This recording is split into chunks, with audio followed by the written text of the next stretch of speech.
Yes, guys. How's everyone doing? Um, yeah, back. New season, Saturday, Burnley. Guys, how's everyone? Please, smash the like, subscribe if you haven't. Yeah, thank you everybody who watches me and subscribes to me, leaves your comments and all that. All of you, thank you so much. Much appreciate it. Keep it going. Keep it going. Love talking with you all, and yeah, really appreciate interaction from everyone on the channel. So yeah, cheers, guys. Look, a lot to get into in this video. There's more I want to say about the PSG Tottenham game, kind of some tactical stuff, some stuff I did like the other day. I just done like an instant reaction video straight after the game. So there's I've been thinking and reading up on stuff. Listening to lots of different opinions, and yeah, look, I just wanted to kind of give my take on it because it was a really interesting match, right? And we saw some different stuff, and yeah. So I'm going to get into that. I'm going to talk about Burnley, and most important thing is the action we need to see from the board, right? And what I think they need to do is some kind of like a bit of a blueprint. Look, we're not going to get it all done this window, but if the club do want to be serious and they want to challenge for titles, Champions Leagues, remain competitive at the top of that league, then I hope I hope someone's watching. But anyway, guys, yeah, leave your comments throughout the video, much appreciated. So let's start off with that PSG Spurs game Wednesday night. I mean, most fans were surprised about the performance. Many predicted a defeat. Um, yeah, I did. I thought we would just they'd be just too good for us. I was worrying how we would really kind of score, create against PSG. Obviously, knowing that they're the best side in Europe, and yeah, and what we saw against Bayern Munich worried me. It did, and look, it was a nice surprise to see what Frank did. He called it an operation, right? Didn't he? It wasn't a successful operation, but he came very, very close. And what's just great just to see him set up a side, you know, what he had, as I said, we've got that lack of attacking midfielder, that penetration on the left. We don't have a top striker, how he set up that team that day was, yeah, really good in such a short space of time. Look, it's the best way forward when you're playing away from home against big teams in the Premier League, in Europe, in cup competitions. It gives you some hope that that we've got a real good chance when we win those games, and we've added quality into the squad. Hopefully before the end of the window, it's really going to help Frank and the team.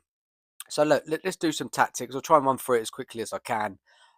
Formation structure of the kind of like the tactical attacking game plan.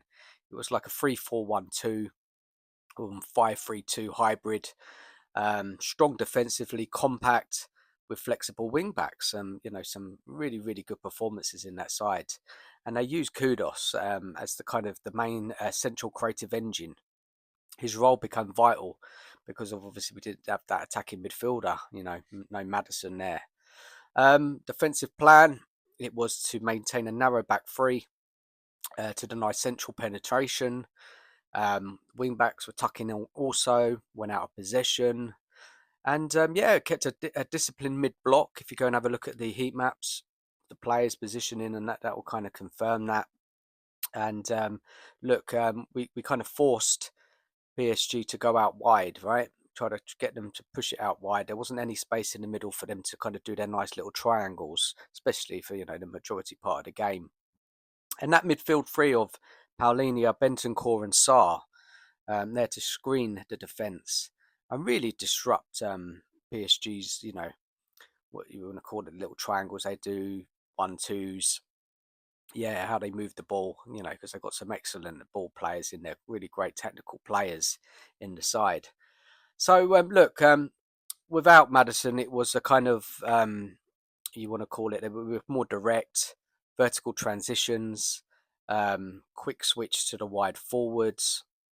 overloads on the left, exploiting the space behind Nuno Mendes, and via overlapping wing backs or inside forwards. It was and you know, and if you saw Kudos, his performance there, tirelessly working hard in that number 10 role, and he was trying to create space for Richarlison, and yeah, just for the fullbacks as well, midfielders.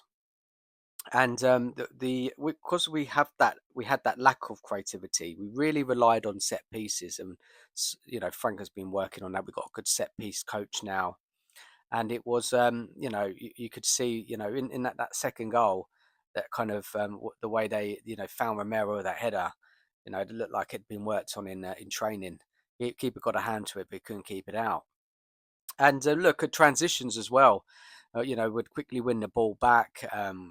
When PSG tried to bring it out from the back, Saar, Bentancur, Paulini would cut out the passing lanes, pick up any loose balls, and we would pounce. Look, I felt we struggled to create anything really serious in that forward line. With like kind of like we didn't have that. What's it called? We didn't have that decision making in that final third. Do you know what I mean? It was like when we won the ball back, when we got near to their box, we really struggled to kind of create clear cut chances. But again, we did pull off some shots. I think Richarlison had a shot. We hit the post, but really the set pieces is really where we were going to get that success, and one which we did. Two worked set pieces for the two goals, and look, it was working. It was physicality. We kind of caught PSG cold. PSG started very slow. They didn't like it. Kind of, we're winning the ball one-on-ones. When they were trying to attack us, we quickly kind of, got stuck in there. Really put a lot of pressure when they had possession, and it was really working for us. And we dominated a lot of this game. I felt really did. Um, just going a bit more about the set pieces, attacking the corners. They were aiming for the zones around the penalty spot, edge of the 6-yard box, and using Romero and Van der Ven's and Danso's aerial threat. And look, it was causing them all sorts of problems. We could have scored 3 goals. I felt in that stage of the game. Really a couple of really good chances, but look, it was really fantastic mentality from the team. They they turned up. They wanted it. Yeah, they believed in their play. It's completely different to the Bayern Munich game, right? They were on it. They really wanted to win that game, and yeah, it's so good to see, right, up against one of the best teams, or not the best team in Europe, right? PSG won the Champions League, and yeah, it was good to see that we could compete, and we definitely did. We definitely did compete. Um, Frank's operation really was kind of to remain patient in the game, I think. Um, but what it does say to you, that team, is that we lack that kind of quality in the attacking third. We all know this. Yeah, we will worry about this. But Frank did come up with some solutions for that game. He really did, and yeah, that's really really good stuff. Um, Let me go on to I want to talk to you about what I felt, what we need, what went wrong a bit as well, because there's a lot of positives there.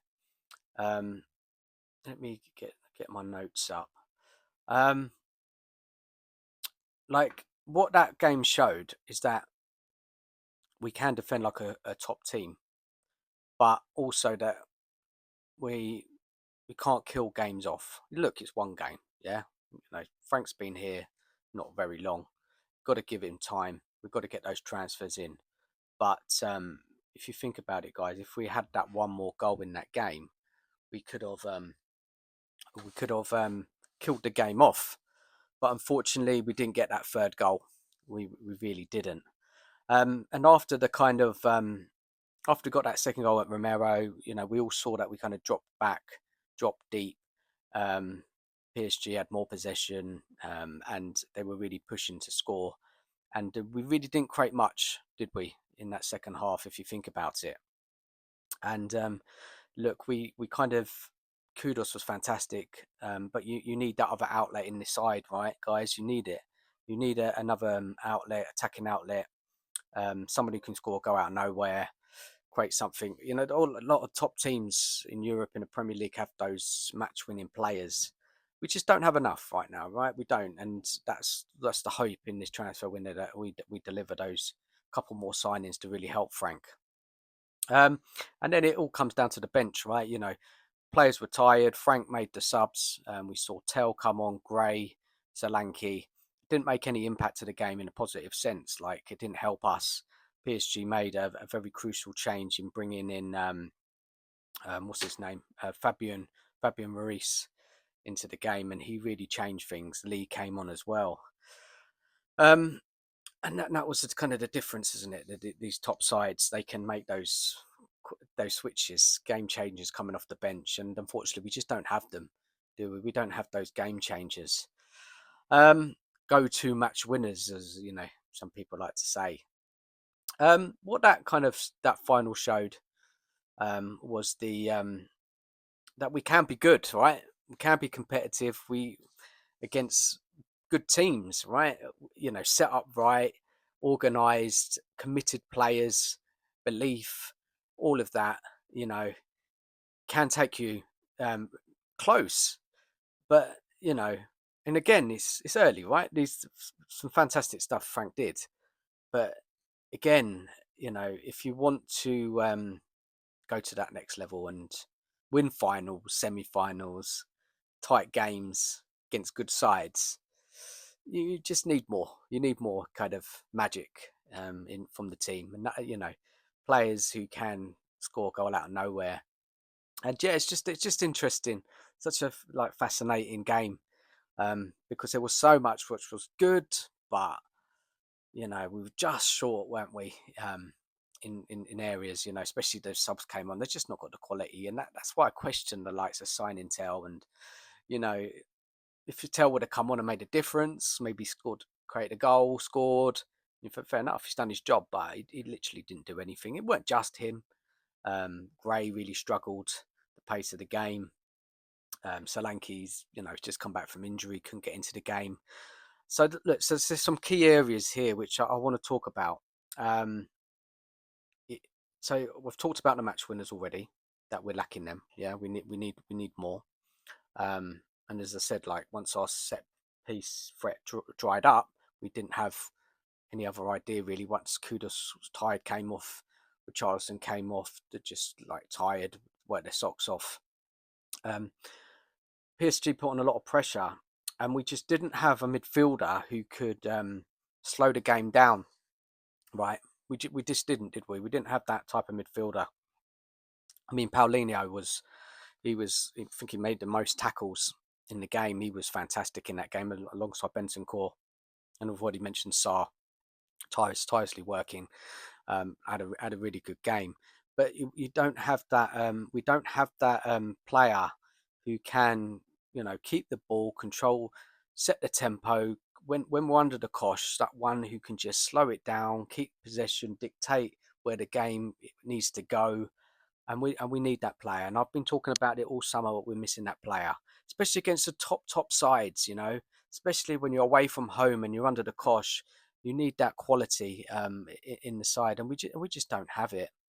Um, and unfortunately, you know, the players who came off the bench just weren't them. They just weren't the players.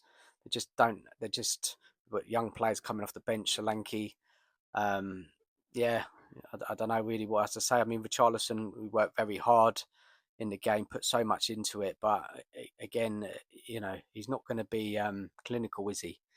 He's not going to be. Sorry about that, guys. I just fell off my garage. Stay with us 1 second. I have working in the garage. Hold on a second. Disrupted the video.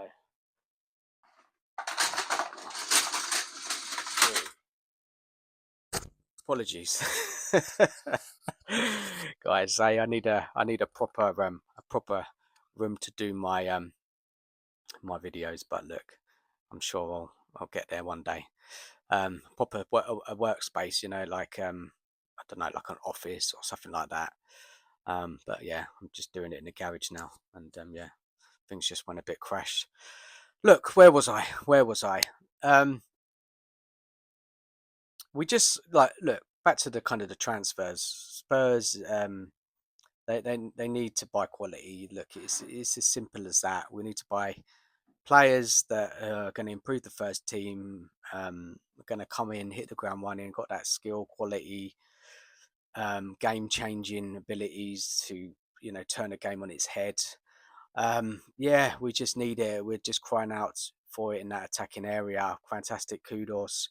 When Madison's out for the season, it's essential, really. And like manager can get his tactics right, organisation right, game plan right, but what wins those kind of for big games in big moments are kind of you know what I mean, like the kind of the moments in games where players can just pull out a go out of nowhere, fantastic assist, um, players who can just keep the ball like PSG have got.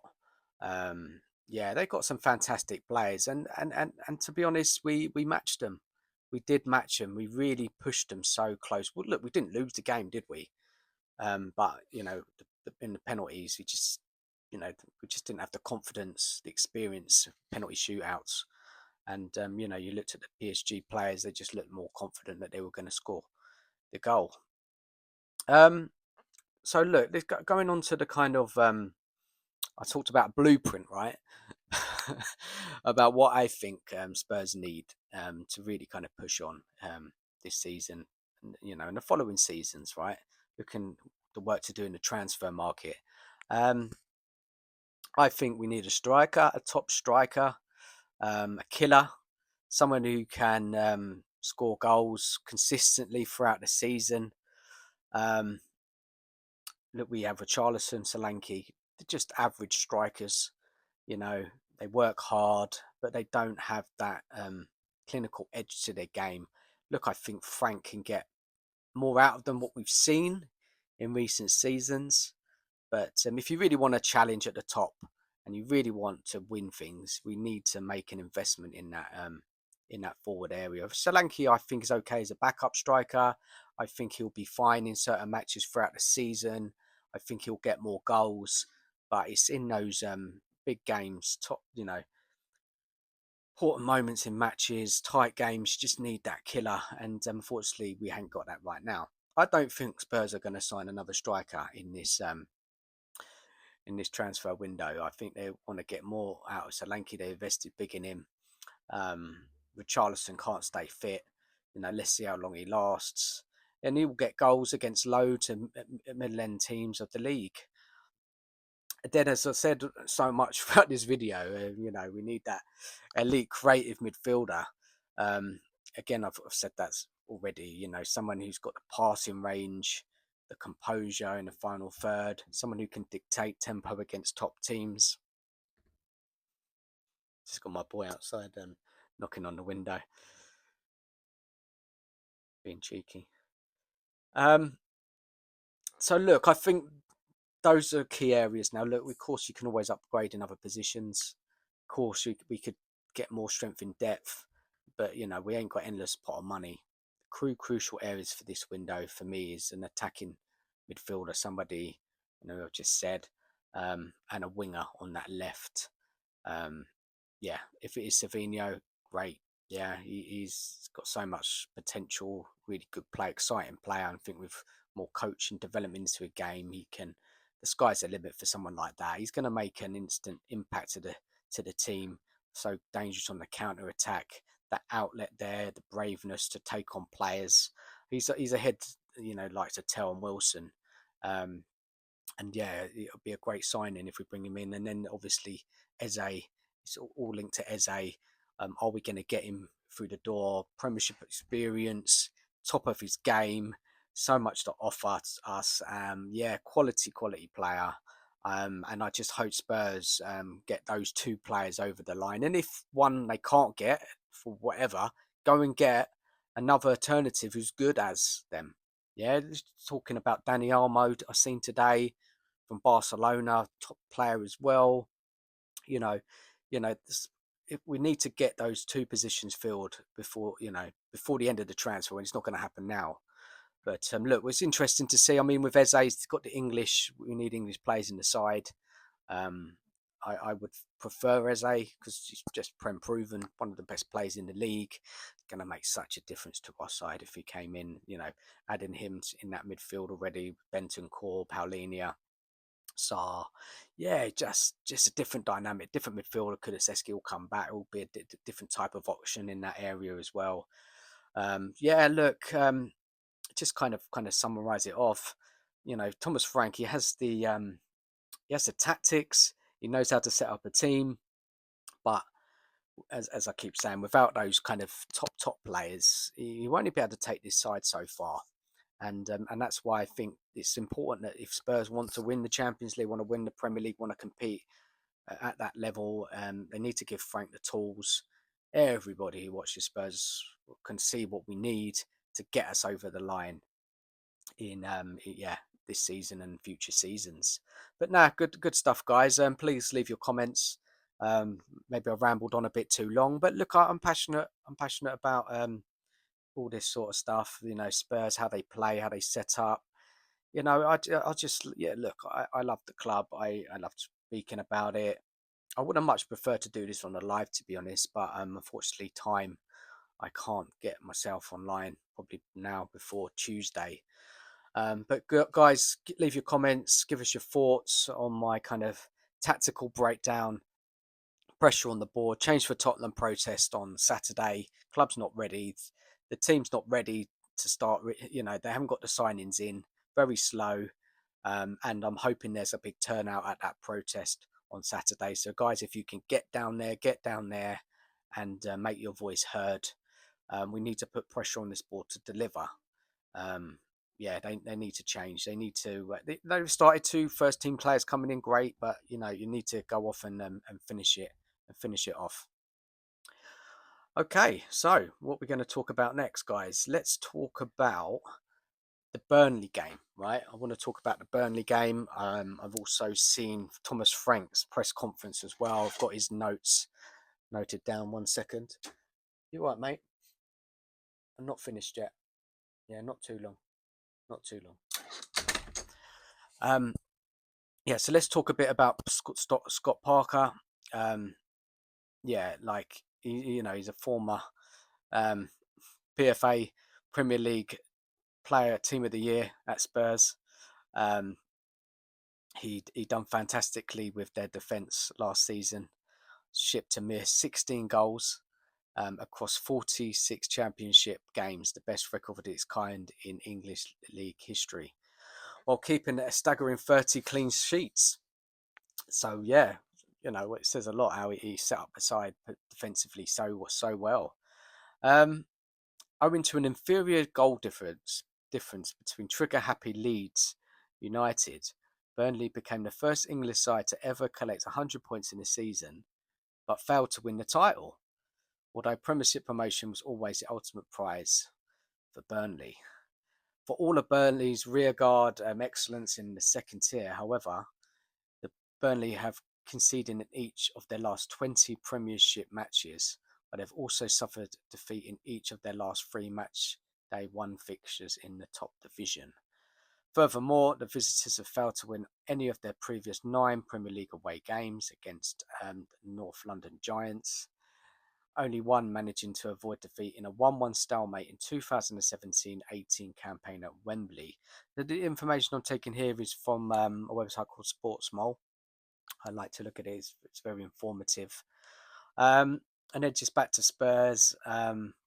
Players available. Basuma's back in the squad after his punishment. Obviously, Maddison's out. Radu's not ready. Tayaki's out. Solomon's out. Kulusevski's out. The doggy's out. Brian Hill's out. Solanke came back, didn't he? We saw him the other day, so he should be fit to start. Wonder if he'll start him or we'll go with Richarlison. Um, Burnley's players missing are long-term absences: Zekai, Benson, Manuel, um, Zion Fleming, Bashir Humphreys, Jordan Breyer, Connor Roberts, and new signing Martin Dubravka have presumably recovered from the niggles, but they're not ready yet. Kyle Walker is going to be in the side for Burnley, a great addition to them. So look, they've got some injuries out. Some of those players, I don't really know who they are. And I mean, potential lineups, I don't know what you think, guys. Porro, Romero, Van der Ven, Spence, Bentancur, Paulinho, Kudos, Bergvall, Johnson, Solanke. I don't know. Who would you play against Burnley? I mean, we need a bit more attacking threat in that game because Burnley are just going to sit off us, aren't they? They're going to sit off us. Burnley's possible lineup: De Gragfa, even though he might not be there, Walker, Eveste, Ekdal, Hartman, Cullen, Waku Chaku, sorry if I pronounced that name wrong, Edwards, Hannibal, Anthony, and Foster. Yeah, we know him, striker, playing in the Premier League a season before last. Look, Burnley put on a good display against Lazio. They didn't lose. Obviously, Spurs are going to have a little bit of fatigue from that game on Wednesday. Frank's first game of the season, first Premiership game at home in front of the home crowd. We're going to want to win this game, and we're going to want to win it well. What's the scoreline going to be? I guess if we get an early couple of goals, it should be straightforward. Longer the game goes on, the crowd will get a bit anxious. I'm sure we'll have enough to beat Burnley. I would be very disappointed after that really good performance against PSG. I know it's a different opposition. They're going to completely different game plan. They're going to play playing in a low block. They'll have numbers behind the ball. They want to frustrate us. But this is it. We've got to move the ball quickly. We've got to use the set pieces like we did against PSG. That seems to be our strength at the moment. Players like Tell, Wilson, if they start, they've got to show something against this level of opposition. If they can't deliver in these type of games, it's a massive, massive concern for the season. That's all we've got right now. We haven't got these two other signings over the line. I think we do need creativity in that midfield. Bergvall possibly. But is Frank going to go what he did the other day with Sarr, Bentancur and Paulinho? So I don't know. It's going to be an interesting one. Let's see how Frank approaches it. We need to attack Burnley. We need to take the game to them. I got a feeling this is going to be a victory. I think we'll overpower Burnley in the end. It might not be straightforward at times. But look, I'm quite confident playing Burnley at home, first day of the season. Yeah, it's a must win. Start off well under Frank's era, first Premiership game. That's what I'm hoping. So look, let's see what he has to say in his press conference today. He's asked the question about Kudos. Where will Kudos play for Spurs? A second striker, a number 8, or a right winger? He said, I think depending on the game, can challenge the game plan. So not that he can play in all those positions. You just named 3 there. I think preferably he's probably right wing or 10. He can play both positions, but I like flexible players. He gives us opportunities, but those are the 2 main positions. So he sees Kudos as right wing and a number 10. Clears that up, very straightforward. He's talking about the tactical battle. Let me bring that up. Hold on a second. Where is it now? What tactical battle are you expecting from Burnley? He says, in some ways, the challenge can't be more different from the challenge we just faced 2 days ago against PSG. But I think the level of challenge is the same. It's just different from not that much expectation to maybe slightly more expectation tomorrow for the game. I don't understand that at all. Let me relook at that. In some ways, a challenge can't be more different from the challenge we faced 2 days ago against PSG, but I think the level of challenge is the same. It's just different from not that much expectation to maybe slightly more expectation tomorrow. Yeah, I don't know what he's going on about there. Maybe I haven't read it right. But against a team and a very good manager and coaching staff that done very well last year. We all know their defensive record. That's insane. Fair enough. Fair enough. Yeah, another thing I wanted to say, should have said earlier actually, about the abuse, the racial abuse. Tell got after the penalty shootout of his performance. Disgusting stuff. Not called for at all. If you want to criticise the player's performance and you doubt him as a player, fine, but unacceptable racial stuff. Yeah, it's totally out of order. I'm pleased many people have come out and said something. The club will come out and say something. Yeah, it's just no need for it. Disgusting stuff. And Frank talked a bit about that in the press conference as well, and the care for him, very important.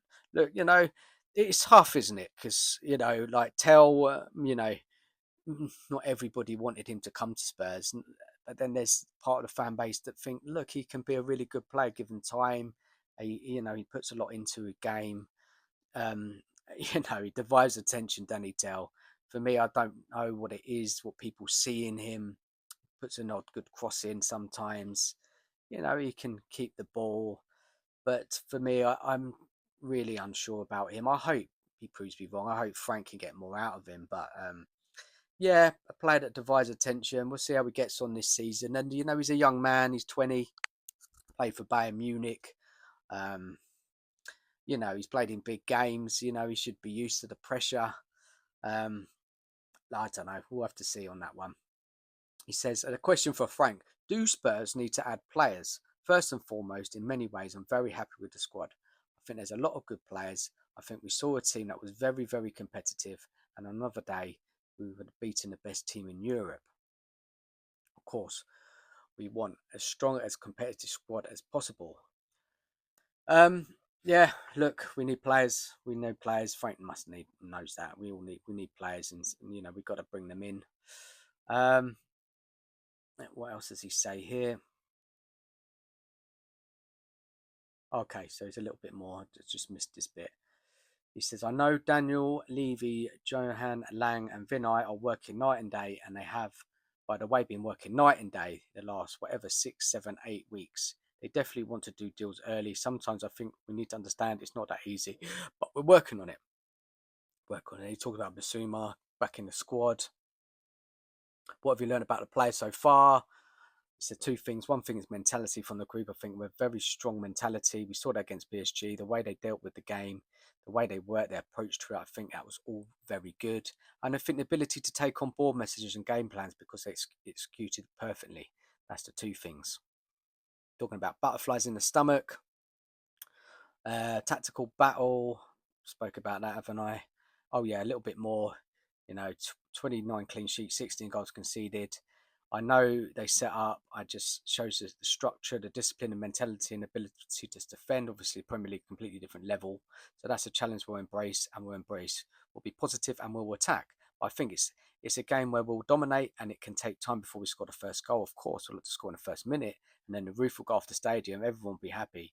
You never know. You need to be ready for everything. One thing's for sure, this team, us all will need to perform. The fans need to perform. We all can do it together. The fans in the team, if they're together, it's like energy pushing the players forward. That'll be much easier.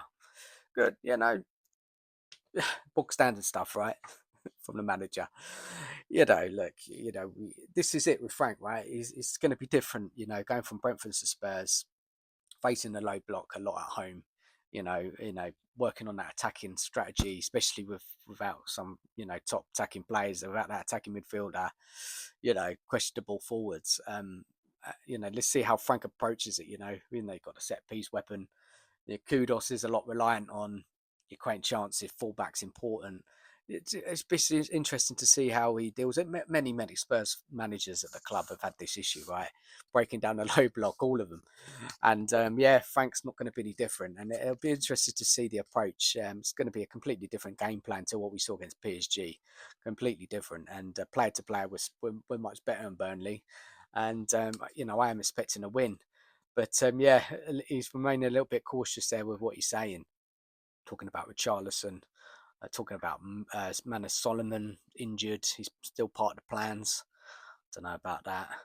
And then he's asked, what kind of player you're looking to fill the number 10 role? We're looking, of course, in the market not only for the 10 positions, but to see if we can strengthen the squad, and the players we're looking at are the only players we think can improve the squad. And I think that's right. We want to do. If we can pick the right player and it fits, then we'll do something. Yeah, again, Spurs have got to deliver in this transfer window. Anything else interesting to say? Talking about tiredness, fresh legs. Brennan didn't play. Maybe we'll see him tomorrow. Looking forward to his first game at the Tottenham Hotspur Stadium. Um, Nothing really else interesting about some young players, substitutions. Yeah, that's it really. So look, let's just summarise it. It's been a long video. Me talking about all sorts of stuff. Please, guys, leave your comments, smash the like button, subscribe if you haven't. The excitement's building. Premier League starts tomorrow. Spurs are really back.